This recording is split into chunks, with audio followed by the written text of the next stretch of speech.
Welcome to the Life You Love podcast. We're your hosts, Grace Lemire and Erin Convertini. This podcast is for the dreamers and the doers. For the women who want to create a life they genuinely love waking up to. We believe that life's short, so let's build one we love.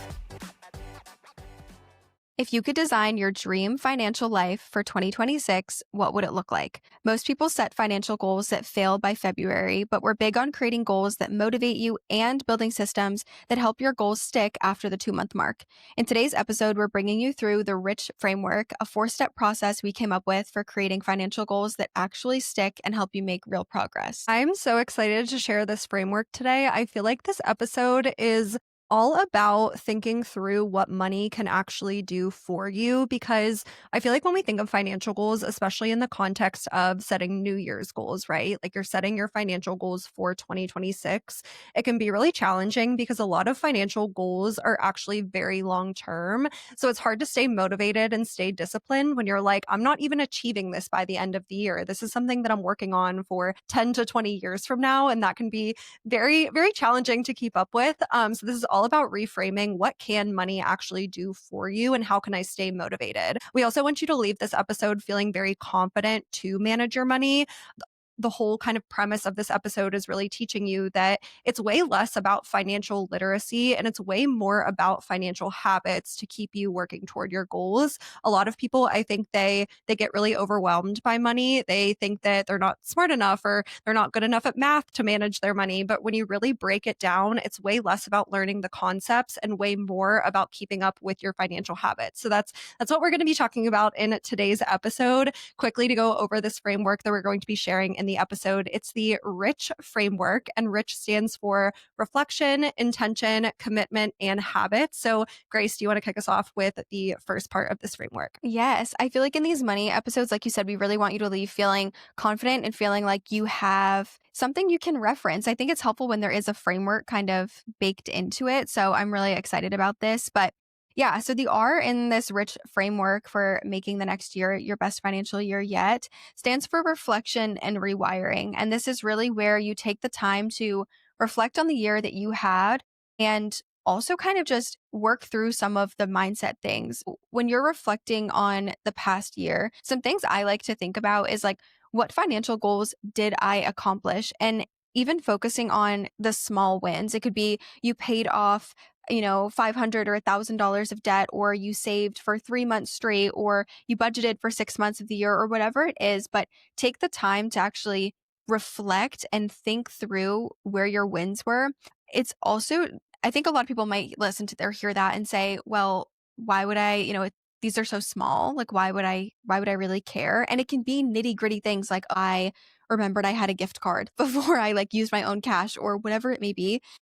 At a neurological level, or that's not the right word, like a psychological level, it's actually been shown that when you take the time to look at your own accomplishments, it can help with building confidence at an actual ground level in your brain. And that proves to your own brain that you can do the same thing again and in larger capacity. So if you don't actually take the time to kind of really go through them, you might go into the next year feeling like you didn't really accomplish anything and your brain is not going to align with the year that you want to have. And I think for money specifically, this is so hard to do because the progress that you're realistically going to make can feel so small compared to where you want to go, right? If you're sitting here saying, well, my financial goal is to retire early at the age of 50. Okay, well, if you're sitting here saying I saved $200 a month, that can feel so small compared to your overarching goal. But just remembering that small things do compound into bigger things over time really helps. And I know this is something that I struggle with too, not really taking time to look at all of the accomplishments that I did have and just look at the things that I didn't do. And the second part of this framework is all about just that, is releasing any kind of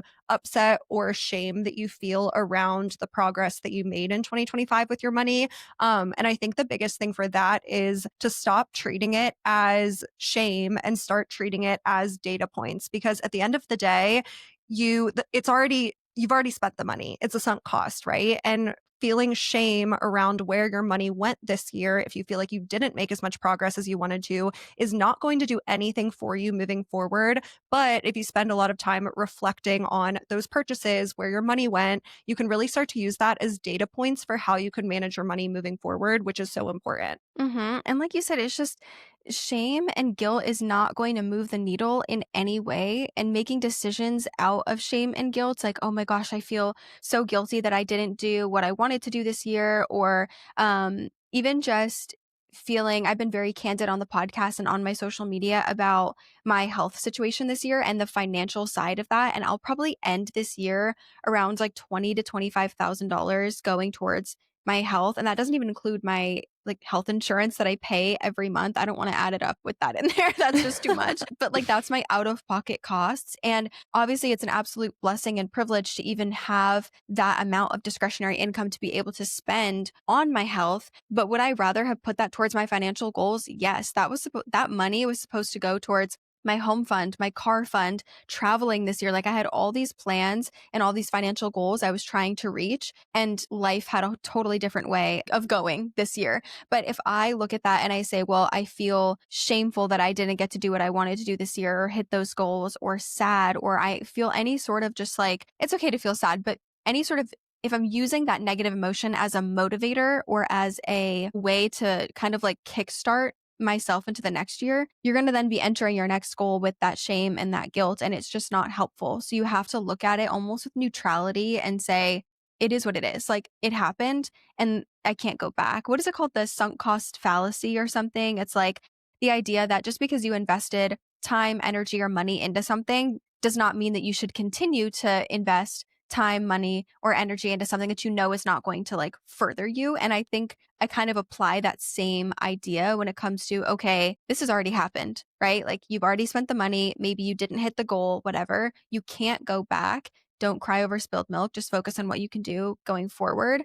And I think in this first section, so for each of these sections too, within this rich framework, in each step, we're going to share a little bit about it, why it's important, and then some tactical action steps. But for the third step in this or section of the rich framework of reflection and rewiring, this last part is to try to then take your reflection of like what happened this year and how you're feeling about it, and understand your own beliefs, like extract your beliefs out of that, because the beliefs that you have around money are so important to the goals, to the success of the goals that you set. Like, you have to understand how you think about money, right? If you're feeling shameful about the way that you spent, are you associating, shame with your money? Are you feeling inadequate about it? Are you telling yourself, I'm just not good with money? Like, I had a bad financial year because I'm just not good with money, or I didn't hit my goals because, I'm not worthy of them, or I'm not capable of them. You have to understand those things, because if those stay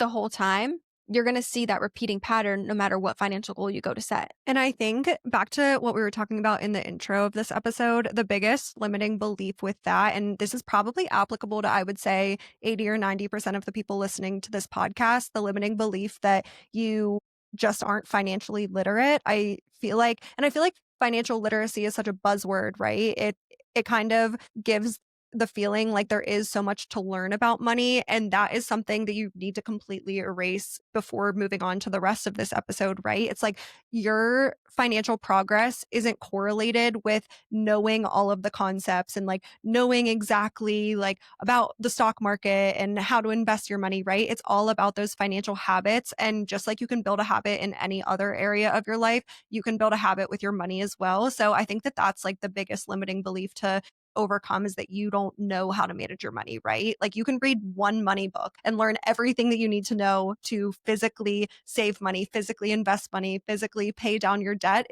It's then all about the discipline and the habit. So I think that's like very, very important to talk about before we move on to the rest of this episode. But then we want to get into some action steps before we move on to the rest of this framework. So, again, action steps related to reflecting on how your year went financially. And the biggest one is to take time to reflect on your spending, because at the end of the day, your spending is what determines how much money you have left over to save, invest, pay down debt, right? And I think a lot of people back to the shame and the guilt, they use that shame and guilt to just say, well, I know it wasn't a good year financially, so I don't want to look. I don't want to look at my transactions. I don't want to look at where my money went because it's going to make me feel anxious. It's going to make me feel more shame or more guilt. But if you don't do this step, it's going to be very, very hard to make changes going into 2026 because you're not going to be one motivated to, but you're also not going to have the knowledge to know exactly what changes to make.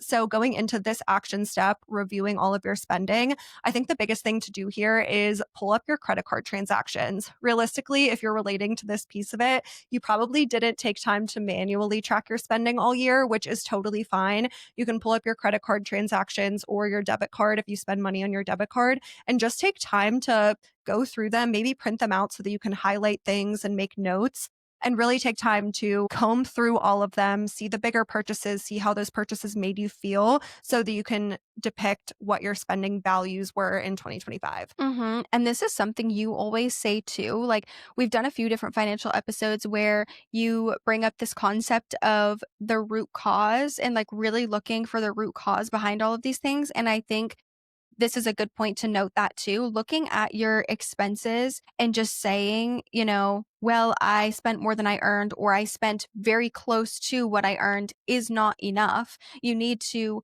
look at the whole picture and say why. Why was my spending so off, right? In my situation, I can say, okay, well, my spending was off because I had all these medical expenses, right?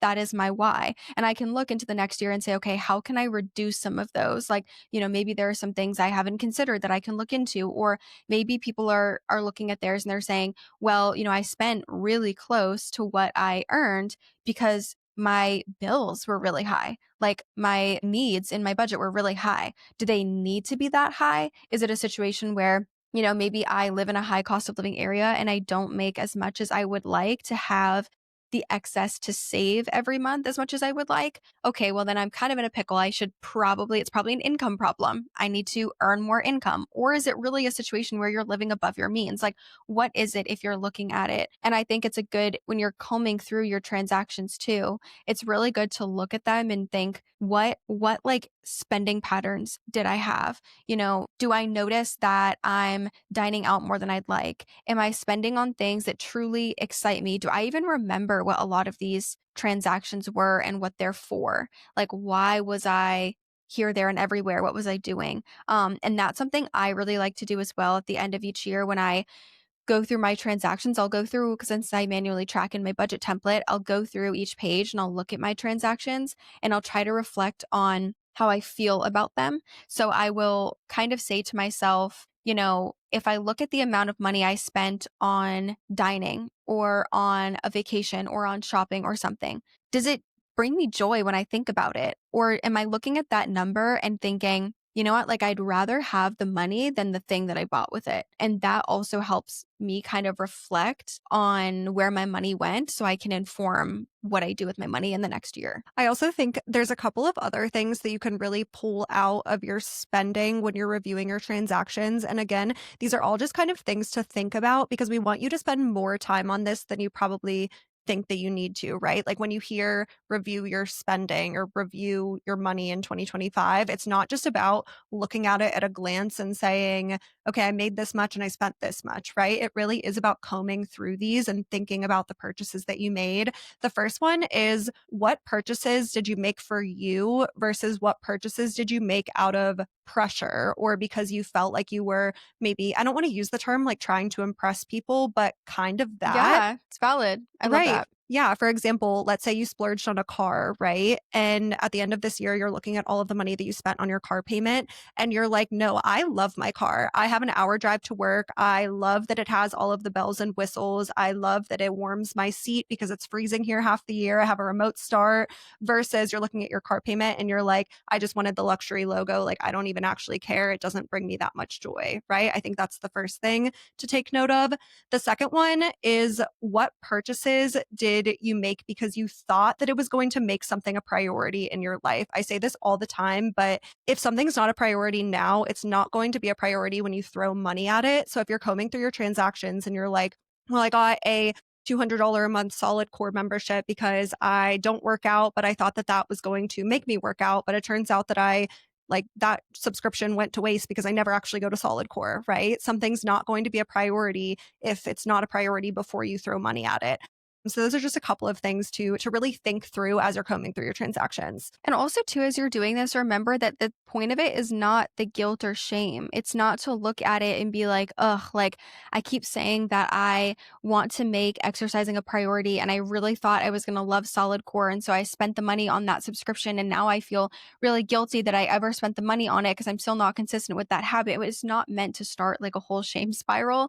The point is to just look more objectively at what is going on with your finances in totality, like looking at the whole year, because month by month you might, look at things, but I'm always astounded by the end of the year when I look at the annual like overview page of my template and it adds up how much I spent in each category. Even for me, my groceries this year, I'm like, holy moly. And I need to reflect on why were my groceries as pricey as they are? Because yes, there are some months, my girlies with food allergies know certain things are just more expensive. Like when you have food allergies, the gluten-free alternatives and stuff. But there were definitely some months that I bought way more than I needed and a lot of stuff went bad or I dined out too much or I didn't think strategically about how I'm using up what I already have before buying more. And obviously it seems silly because it's groceries, but the point is to really think through those things because it makes up your entire financial picture. So don't approach it with shame, just approach it with like a curious mind and the desire to reflect. And I think that kind of will help set the foundation for the rest of the framework. 100%. I also think the groceries comment goes really well into the last thing that you can take note of as you're going through your transactions is your spending patterns say a lot about your current habits. So, for example, with groceries, let's say you're looking through your transactions and you're like, wow, I went to the grocery store on average 10 times a month in 2025, right? And like, is that correlated to spending more than I would like on groceries this year? You can look at that and say, okay, my habits in 2025 were not aligned with sticking to my grocery budget because I wasn't meal planning. I wasn't thinking through what I needed before I went to the store. Or maybe you spent a lot of your grocery spent was on Instacart or grocery delivery, which is fine if that's intentional. But if you're looking at that and saying, no, I did that out of laziness or because I just like waited until the last minute and didn't have time to shop, it says a lot more about your habits than you might think. So that's the last thing to take note of as we get into the rest of this framework. Mhm. But the second part of the rich framework is all about intention and identity. So, really defining your why with money. And this is so important because, like we said at the beginning of this episode, if you don't have a strong why for what you're working toward, it's going to be really hard to stay disciplined with your money because of how long it takes to actually make financial progress. Realistically, until you start to build momentum, you are going to see very little changes in your day to day life when you're saving $100 here or paying off $100 of your debt there. But it takes a lot of time to start to build that momentum. And that's when things start to get really exciting and wealth really starts to snowball. And going back to like, again, we always say it's not enough to just say, I want this thing. You have to think about why. Because, for example, your best financial year yet, when you take the time to actually sit down, you're like, if 2026 was going to be like, I just reflected on all of my, spending from the past year. I looked at all those numbers. I see where I'm at. Now I'm thinking about what is my intention for the next year. What does it actually mean to you to have your best financial year yet? Let's say it's already done and it's happening. 2026 is going to be the best financial year yet for you. What does that mean? Like what does that even mean to you? What does that look like to you? For you to sit here at this time next year and say this was my best financial year yet. I am so satisfied with the way this year unfolded. What would have to happen? And for some people, that might mean, I increase my income by 10%, 20%. It might mean I start a side hustle and I make $10,000. It might mean, I finally pay off all of my debt. It might mean I buy a house, I buy a car, whatever it might be. I build an emergency fund, or it could be a combination of a lot of those things. It could be more of an incremental thing where you say, my best financial year yet would be me saving some amount of money every month, or me saving 10% of my income or 20% of my income, or investing 10% or 20%, whatever it might be. You have to figure out what that looks like for you. Because, like you said earlier, too, these these goals, some goals are going to be over such a long time horizon that it's like, what's going to motivate you throughout the whole year? And I think that's something that you really have to take the time to think about, like genuinely think about. Yeah, and you need to take the time to really think about why something is your goal on a deeper level than just, let's say, you're in credit card debt and credit card debt payoff is your number one goal. I don't necessarily think it's good enough to just say, like, well, credit card debt payoff is my number one goal. Like, that's why I'm budgeting and saving money because I want to pay off my credit card debt. It's like, what is that going to give you? Is that going to give you peace of mind? Are you really anxious about your debt? Are you unable to live your life and have fun because you have this credit card debt and it feels very crippling? Like, really get to the root cause of it. And to give you an example, I feel like I've talked about this on the podcast before in some of our money related episodes, but if I think back to the period of my life when I was the most disciplined and motivated with my money, it was right after college, and it was right when I started my first corporate job right out of college. And I hated my job. I hated it so much, and the thought of working that job for 40 or 50 more years was actually so sad to me. Like, it made me so sad every single day. So I got really motivated with my money because I realized that the better I was with my money, the more I could invest my money and give myself a really good financial nest egg, the closer I would be to not having to work my job anymore. I was listening to podcasts on early retirement and financial independence, and that was so motivating to me because I hated my job and I didn't want to work for someone else for 40 or 50 years. So I think it's really important to just think through, well, what could money in the long term actually do for me? And what would my ideal dream scenario financially look like? There's always a why to the why. You know, like, yes, it's great if your financial goal in 2026 is to be completely out of credit card debt. But if the why to that why does not feel strong enough, like you said, it's not going to be as motivating because what's the incentive? You know, what's the incentive to get out of credit card debt to see a $0 balance? There's something deeper there. And I always talk about too how I read the book Psychology of Money a few years ago, and one of the things it kind of talks about is how in control of your life you feel is a major indicator of happiness, which makes a ton of sense, right? When your life is spiraling, it's hard to feel really secure and happy in that. And a lot of people feel really out of control of their finances. And the way that I thought about it was, okay, the more I can control my finances and have those be really sound, the more in control of my life I'm going to feel, and the more in control of my life or my time I can actually be. Like you were kind of saying too, like if I can invest my money and, you know, have a solid emergency fund and I can be out of debt, my money doesn't have to be going to all sorts of different places anymore, right? Like I don't have to save for my emergency fund anymore because it is set. I'm not in debt anymore, so I don't have to worry about putting money towards that.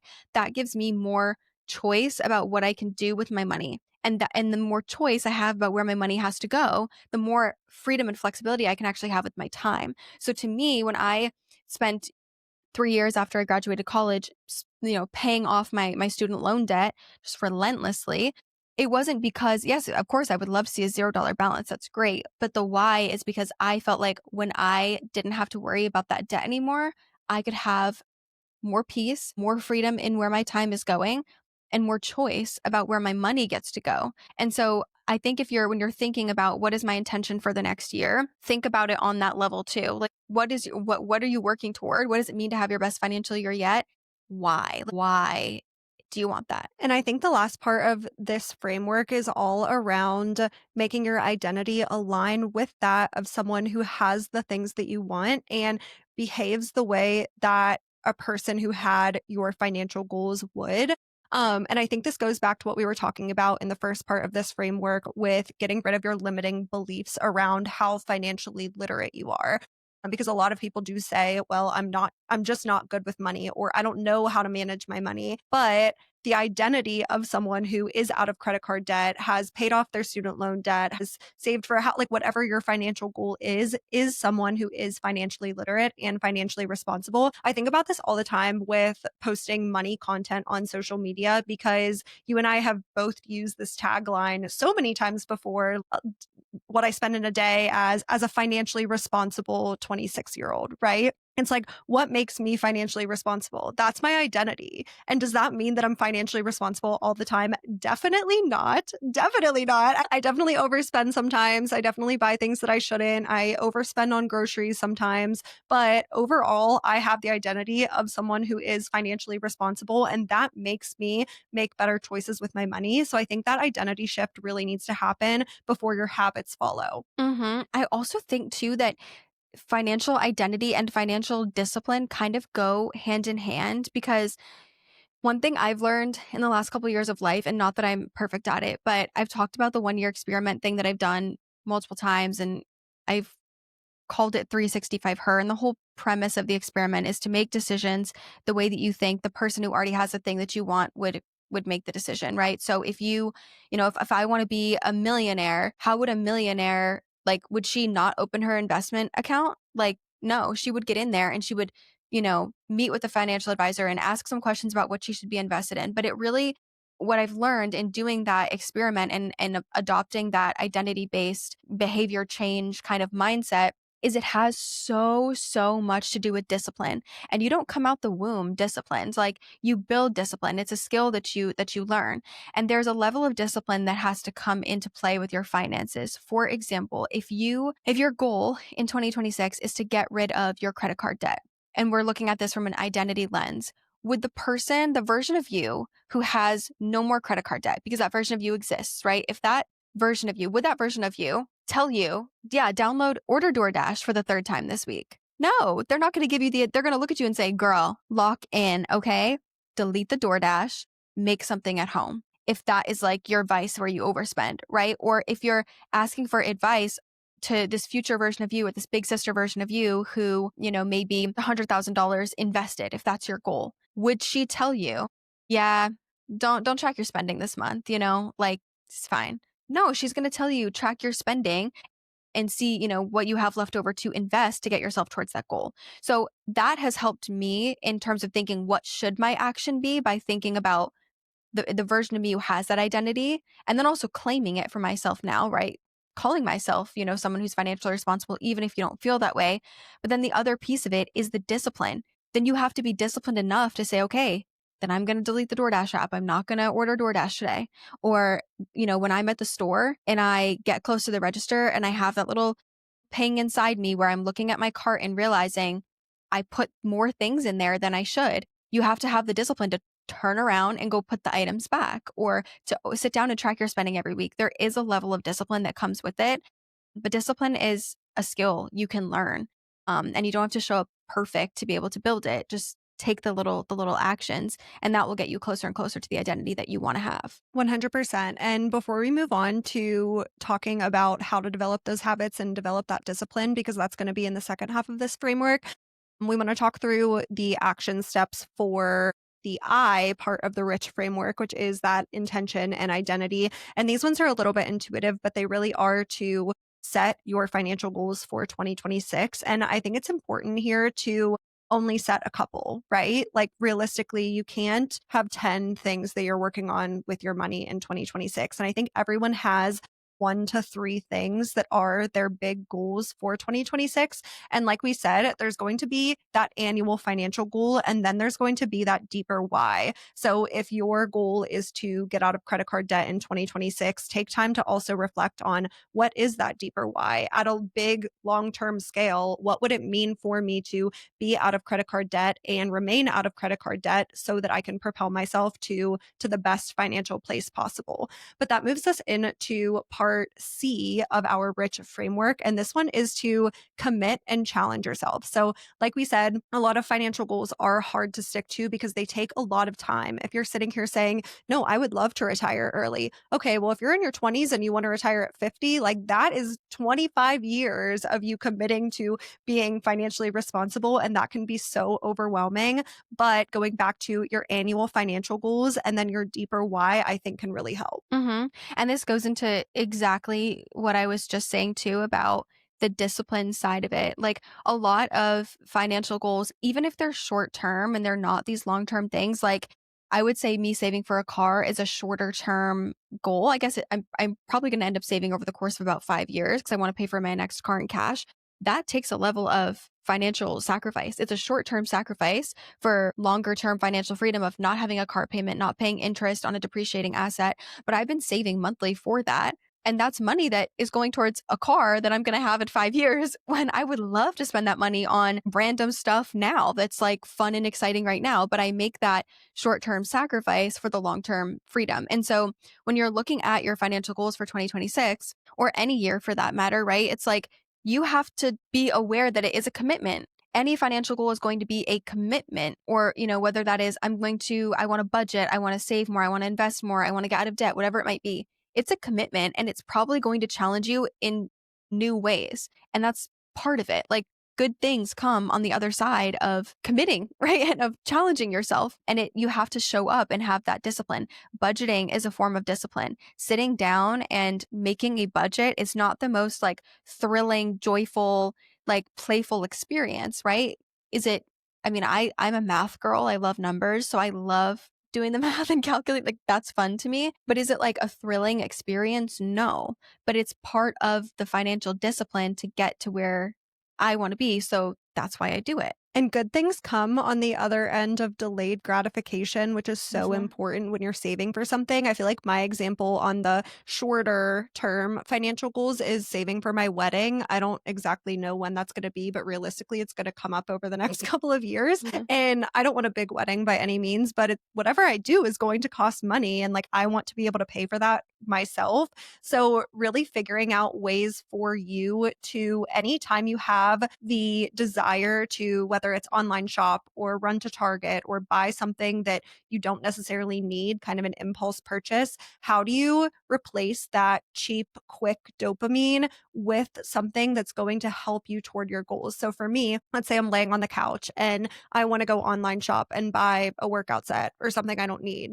Okay, well, maybe instead I'm on Pinterest, like saving pins about weddings, right? And that's like the dopamine replacement of me helping myself get to my financial goal instead of this quick dopamine that you can get from impulse purchases.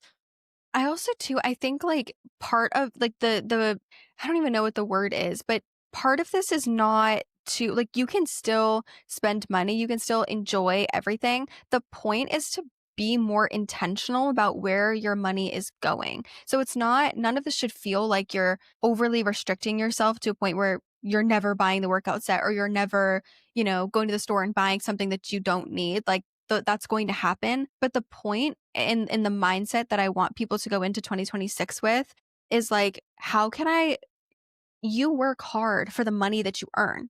You show up to work every day and you work hard.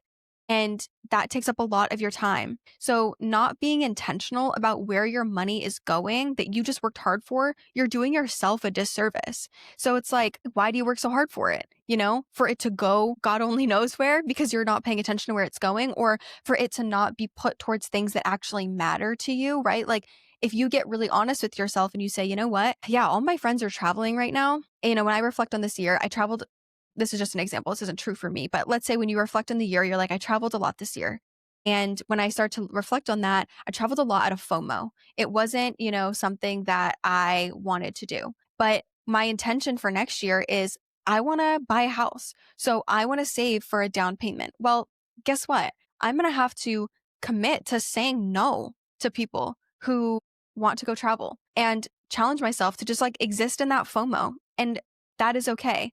But the result is that I'm being way more intentional about where my hard earned dollars are going. And now I can be confident that they're actually going towards things that matter to me. So that when I get to the end of the next year and I look on my financial situation again, I say, you know what? I'm really proud of where every dollar went.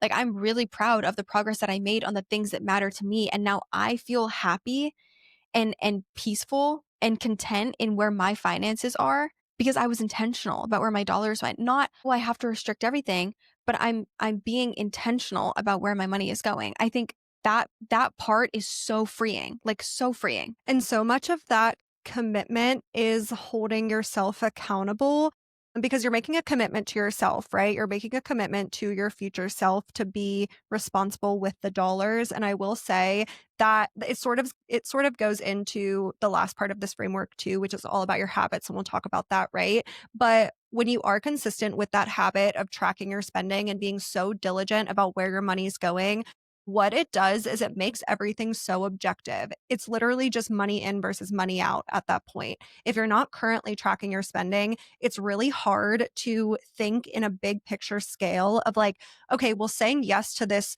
weekend trip with the girls that I'm not even necessarily super excited about, but everyone else is saying yes to it. So I feel like I should go because what if they have a really good time? And what if I have FOMO that they went and I didn't go? If you're tracking your spending and being diligent about that, it becomes so objective to say, well, where is that $600 for that flight coming from? Because I didn't save $600 or I don't have an extra $600 lying around in my budget. So that means that I'm putting it on a credit card and just hoping for the best next month. It makes it so objective to say money in versus money out and whether or not it puts things back into perspective for what it means to live within your means. Mhm. I also too I want to give a couple suggestions about how to maybe this is just how my brain works. If your brain also works this way, like actually let me know on Spotify because sometimes I'm like, am I okay? But I love to like gamify things or create little systems that help me actually implement things. And I love a challenge. I feel like again, if you've listened to the podcast for a while and you've heard me talk about 365 her and the 1 year experiment, you know I love a challenge. It's a framework that is so motivating to me. But there are a couple things that if you have a big financial goal, you can kind of turn it into its own little fun challenge. And there's a couple that are kind of going around social media, and then one that I think I'm going to try. But one of them is like the 48-hour rule for non essential purchases, which is very simple. But it's like if I want to buy something that's not essential, can I write it down in my notes app on my phone and wait 48 hours? And it becomes almost a challenge with yourself of like, how many times can I do it? You know, like how good can I get at delayed gratification? And I think that is such a flex to be like, yeah, no, I don't buy anything, that's random and unnecessary until I've thought about it for at least 48 hours. If someone told that to me, I'd be like, dang, I respect your discipline so much because I typically wait before I buy something. I'm like an overthinker. Like I'll think about the purchase for like way too long, but that would be such like I don't know, like little things I grab at like the grocery store or if I'm at the mall. I think that would be like a really good thing to implement. The other thing that people are doing, which I think is really smart if you're a makeup like collector, is called like Project Pan. And you could do this for a lot of different things, but Project Pan is essentially where you do not buy any like makeup or skincare products until you hit pan on all of them. And which is like when you hit that's what they call it if you're not like a makeup girly, that's what it's called when you hit the like little metal part of the compact of makeup. But I think over time we tend to collect a lot of things and not realize how much we actually have. And I kind of implemented this year because I'm not a big makeup collector, but I've gotten makeup in PR that I would just have. And I made it a commitment to just use up what I have. I have not bought blush this year, literally at all. I have used all the foundation that I have. I just bought a new like skin tint because I ran out of mine. I've bought concealer when I ran out. I'm using the mascara I get sent in PR like and then I used up the ones I have, the eyeliners I have, I'm not buying any eyeshadow. I'm using up everything I have. And the other one that I know people try that I think I'm going to potentially implement, I'm going to see how feasible it will be because my friend is visiting in January, but I want to do a no buy month and just taking the time to not buy anything that is unnecessary. So it doesn't have to be an entire year of not buying anything, but like, okay, if my goal is to do, is to save more or invest more or get out of debt, can I challenge myself to something that will kind of expedite that process in a little way and show me like what I'm capable of? I think there's a couple other examples of this too. Project Pan doesn't really speak to me because I'm not a makeup or really a skincare or like a beauty girl at all. But if that is your thing, it's all about finding your vice and finding hmm ways to overcome that, if that makes sense. A couple of other ones are just going back to like the habit loop, I guess, and remembering that your brain works really well on rewards after delayed gratification. So maybe one of your vices is you get DoorDash all the time, right? Well, how can you say, okay, if I cook every single meal in for 10 days, then I'm going to have a night in and relax on the couch and order DoorDash. Or maybe it's 2 weeks, or maybe it's at the end of 1 month. So I think that can be a good thing too. Another example would be if you grab coffee out every single day, how can you say, okay, well, if I make my coffee at home every single day on Saturday, I'm going to take myself to the coffee shop and like have a little solo date at the coffee shop and buy myself a coffee. It's all about thinking of like, how can I delay this reward a little bit longer to make that something that can better fit into your budget. But to finish out part C of our rich framework, your action steps for this are really just to get a budget tool or system, whether it be a spreadsheet or an app, and start tracking your spending, because that's really going to be the commitment to yourself that's going to frame this habit, which brings us into part H, which is all about habits and holding yourself accountable. So at the end of the day, to make financial progress, like we said, you need financial discipline to continue being good with your money for the long run, right? For us, I know we both do this. It's tracking our spending weekly. I know at the beginning of my financial journey, it was more frequently than weekly. I had my budget template on my computer literally every single day. And every time I would make a purchase, I would just open that tab and track the expense, right? Because I was so motivated and I was so excited to be more in control with my money that that's what I would do. But now that looks like once a week, I'll pull up my credit card transactions and list everything out. So, really, just finding a habit or system that you can stick to that's going to make you motivated to know exactly where your money's going in 2026. I also think that trying to make the journey more exciting. I think sometimes, like we were talking about at the beginning, when you have these really big financial goals, it can feel like it's so far off.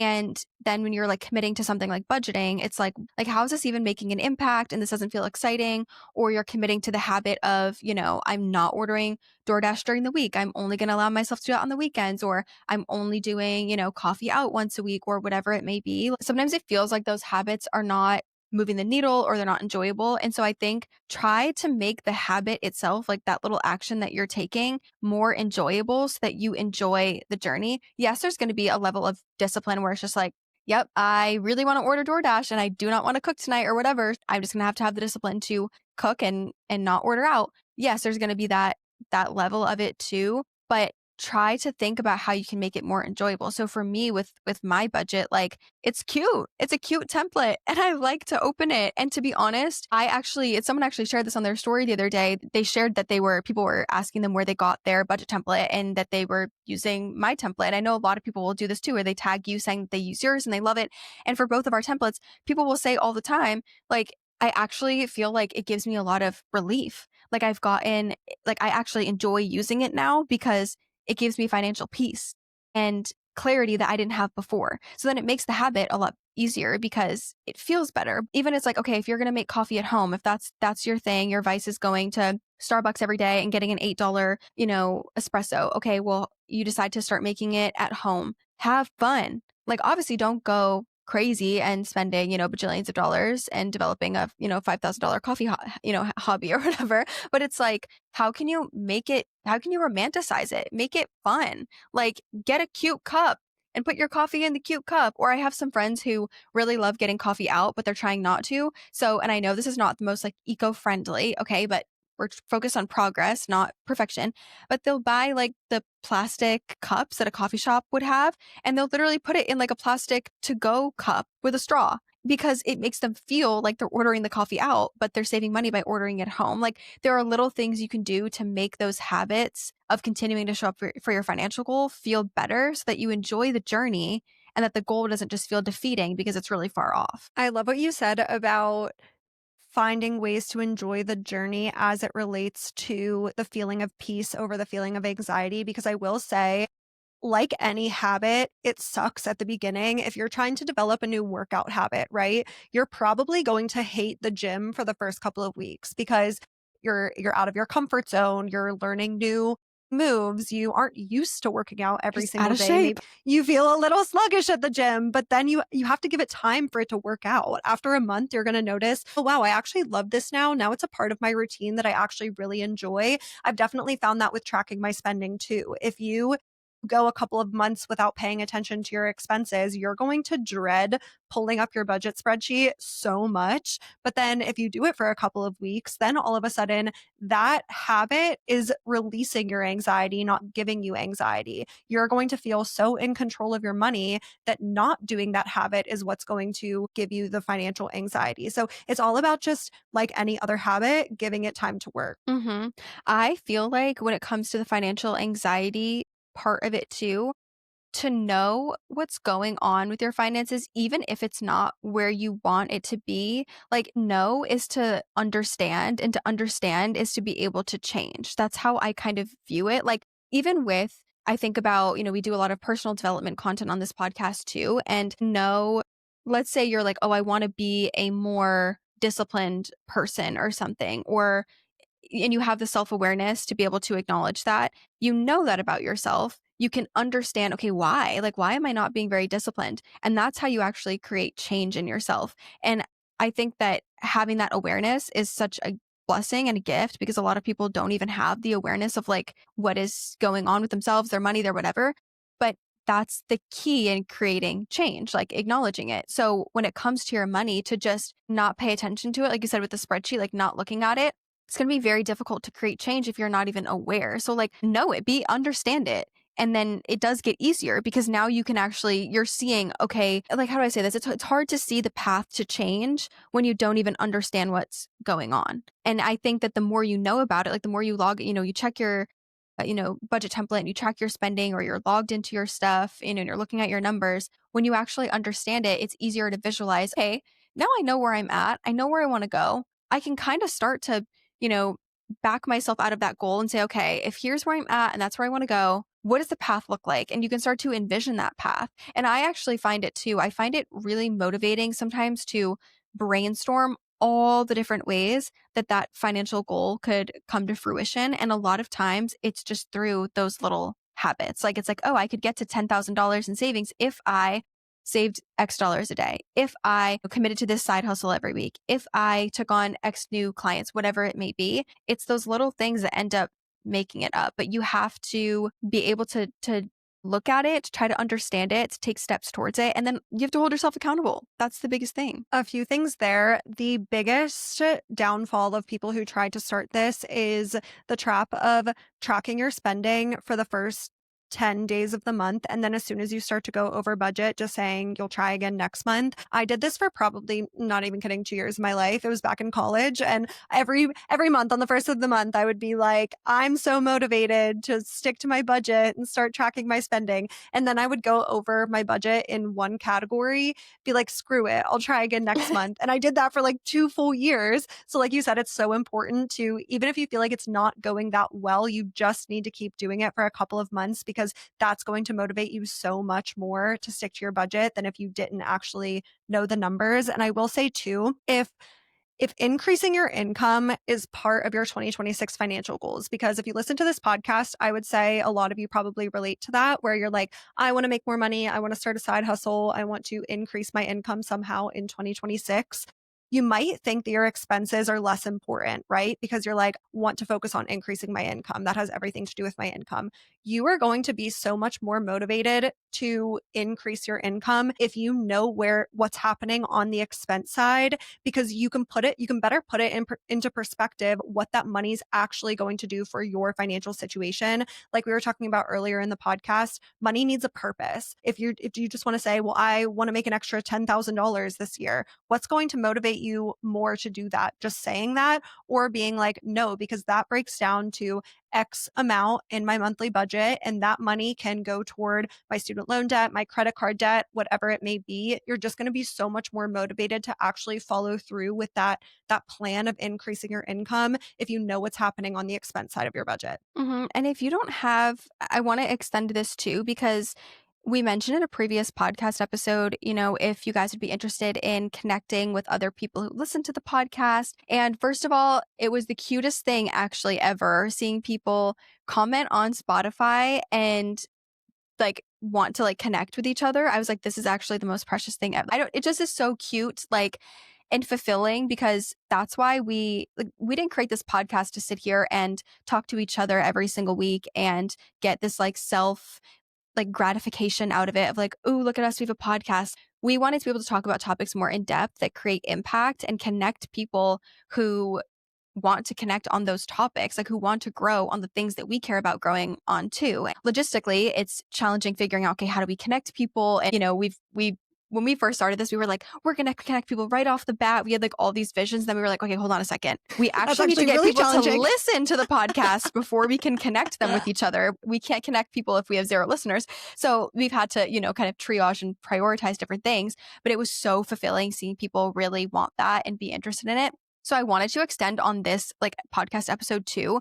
If you are really motivated around your finances and you want to do something about that in 2026, and maybe you don't have someone in your life like that currently that also is motivated, because I do think that it can be difficult to stick to your financial goals and say no to things and feel really motivated around your goals if everyone else in your life is swiping their credit card without a care and racking up debt and, does not care about growing their income or anything like that. It can be so difficult to stay on track. Use the comments of like this podcast episode on Spotify to say, here's my Instagram. Like, I would love to connect with somebody who also wants to start a side hustle or like, whose goal is to get out of credit card debt, and literally be besties. Half of I would say probably about like half of my friends that are like as motivated as I am and as driven as I am and working towards similar things, I met online. Erin and I met online by following each other. One of my good friends I have a call with later this week, we met online. That friend I've never even met in person. And I have a bunch of friends like that I've never even met in person,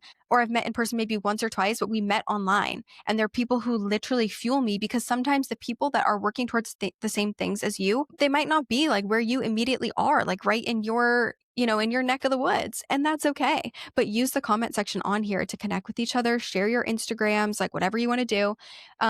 Maybe don't put like your phone number or your email out Yeah, there, it's public. but it's public.